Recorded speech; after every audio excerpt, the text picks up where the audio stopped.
So here we are, just 8 days from the inauguration. Welcome to Backroads Living. I'm Charles, and in today's video we're going to be going over what you're looking at right here. The President approved state of emergency declaration in the U.S. Capitol, and he was asked to do that by the mayor of D.C. We're going to read over this just a little bit and look at it. It says Donald Trump has approved a state of emergency declaration in the United States Capitol. The White House press office said late on Monday after U.S. law enforcement officials warned of threats before President-elect Joe Biden's inauguration. So the law enforcement has received threats that there might be problems during the inauguration of Joe Biden, and we saw the National Guard being moved into the D.C. area a few days ago, and there was a lot of questions about that. People was wondering why was the military being moved into Washington, D.C. There was a lot of folks who speculated and even got on YouTube and declared that there was going to be martial law within the next 2 days or 3 days, and that it was going to happen. It was inevitable that it was going to happen in the next 2 days. Well, it's not happened. So, you know, we have to be careful what we say about these things when we don't know the facts.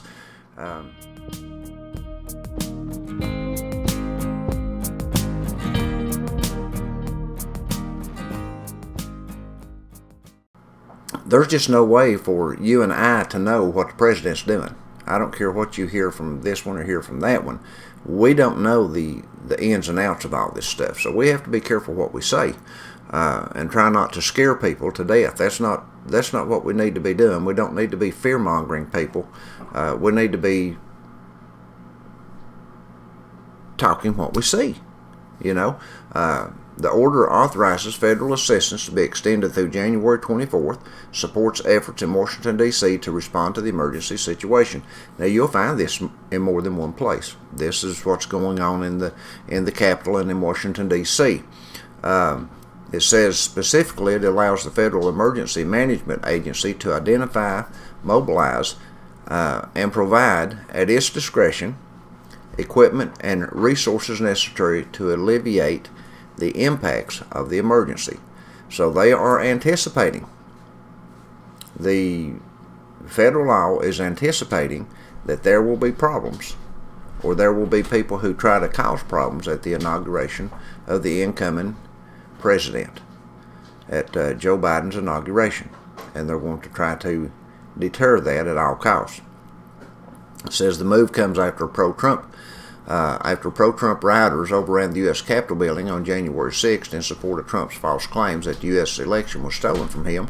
5 people were killed in the violence. You know, it's really a bad thing that there was people who lost their lives in that, and nobody supports violence of that kind, of any kind.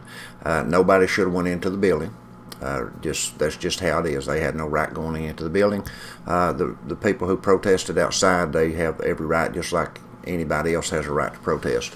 But they broke the law going into the building, and that's just, you know, you can't have that.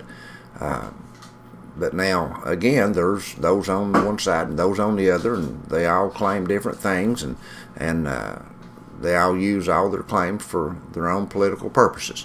So it says earlier on Monday, the Federal Bureau of Investigation in an internal bulletin warned of possible armed protest in all 50 states in the U.S. Capitol in the days leading up to Biden's inauguration on January the 20th. In all 50 states. That's a lot of... I find that very odd that they would say that it's going to be all 50 states involved here. I don't know. Washington, D.C. Mayor Muriel Bowser sent a letter over the weekend requesting tighter security ahead of the inauguration in light of the chaos, injury, and death at the Capitol on January the 6th.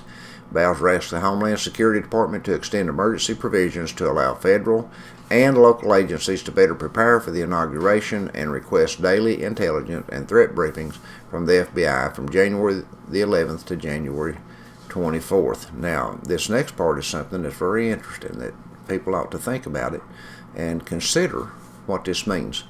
Meanwhile, U.S. Senators Chris Murphy, Kristen Gillibrand, and Martin Heinrich sent a letter to Acting Defense Secretary Christopher Miller on Monday asking for a full account of what happened during the Capitol riot.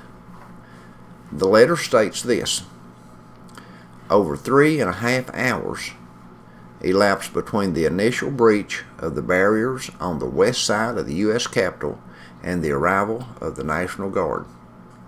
It took them 3.5 hours.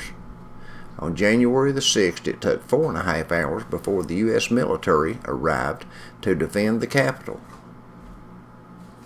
That is not acceptable, and we request a full accounting of what needs to change, Murphy tweeted. So let me leave you with this question. Had a terrorist attack come on the Capitol from outside sources outside the United States,